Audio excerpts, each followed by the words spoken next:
আমার ছেলে আমার সাথে দেখেছে, আমার ছেলে পুরো বলতে পারবে আমি তো ছিলাম না গো। এসে কি শুনলেন আপনি, কি শুনলেন? আমি হাসপাতালে গিয়ে আমাকে সব ফোন করলো, ফোন করে বললো যে আয় তাড়াতাড়ি, অমলের অবস্থা খুব খারাপ। কি হলো? হাসপাতালে গিয়ে দেখছি ওই রকম আমার সামনে সেলাই করলো, 10খানা মাথায় সেলাই পড়লো, আর ওর কোনো কথা বলছিল না। আমি কত ডাকলাম, আমি আর আজকে 6 দিন হয়ে গেল আমার দাদাকে এরা পিটিএ মেরে ফেলে রেখেছিল। কারা মেরেছিল?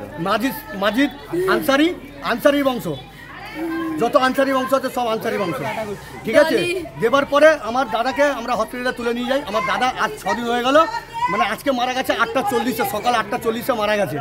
আমরা যখন দুদিন, যেদিন সোমবারে মারা হচ্ছে, সোমবারে আমরা প্রশাসনের কাছে গিয়ে আমরা একটা জিডি করি, ঠিক আছে। প্রশাসন বলেছে জিডি করার পর, জিডিটা নিয়ে যাওয়ার পরে আমাদের যে রিসিভ কপিটা, ওই রিসিভ কপিটা আমাদের 2 দিন পরে মানে দেবার কথা ছিল, দেবে বলেছিল, ঠিক আছে। আমরা মাজিদের নামে এফআইআর করলাম, বললো মাজিদকে ধরবো। মাজিদকে না ধরার বদলি এখন প্রশাসন গায়ে হাওয়া লাগিয়ে ঘুরে বেড়াচ্ছে। আজ 6 দিন হয়ে গেল, দাদাটা মরে গেল। কালকেও ঝামেলা হয়েছে, কালকেও প্রশাসন হচ্ছে, বলছে আমরা 24 ঘন্টা সময় নিচ্ছি, মাজিদকে আমরা অ্যারেস্ট করবো। কাউকে অ্যারেস্ট করতে পারিনি, এবং ওদের ভাইদেরকে যাদেরকে ধরা হয়েছিল তাদেরকে কালকে প্রশাসন ছেড়ে দিয়েছে। যে মেরেছে অপরাধী তাকে কঠিন শাস্তি দেওয়া হোক। আপনারা কি চাইবেন এলাকার তরফ থেকে? এলাকার তরফ থেকে চাইবো যে ওকে অতিরিক্ত শাস্তি দিক, কারণ ভালো ছেলে আমার ঘর থেকে বেরোলো, বেরে বাঁশ দিয়ে মেরে ফেললো, এই আজকের মারা গেল।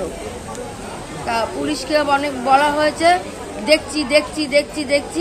যেদিনকে এই কেসটা হয়েছে তার পরের দিনকেই আমরা থানায় ডায়েরি করেছি। একদিন খালি এসে পুলিশ রাউন্ড দিয়েছে, দেওয়ার পরে তারপরে আর আসলো না। তখন আমরা জানতে পারলাম যে অপরাধী পাড়াতে ঘুরে বেড়াচ্ছে, মসজিদে নামাজ পড়তে যাচ্ছে। তখন আমরা মোগলটুলি যে ধরার জন্য তাড়া দিয়েছিলাম। হ্যাঁ,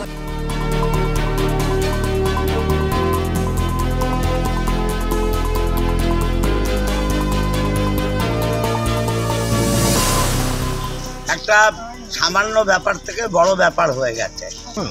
এদের মধ্যে আত্মীয়তার রিলেশনও আছে। দুর্ঘটনা এবং এটা অত্যন্ত দুঃখের এবং লজ্জার। এর আমরা সবটাই দেখছি, সাকিরা আছে, ওদের পাড়ার ছেলেরা আছে। আমরা আইসিকে বললাম যে অরিজিনাল যে দুষ্কৃতী তাকে অবিলম্বে গ্রেপ্তার করতে হবে, এবং এদের সঙ্গে যারা যোগাযোগ আছে তাদেরও গ্রেপ্তার করতে হবে।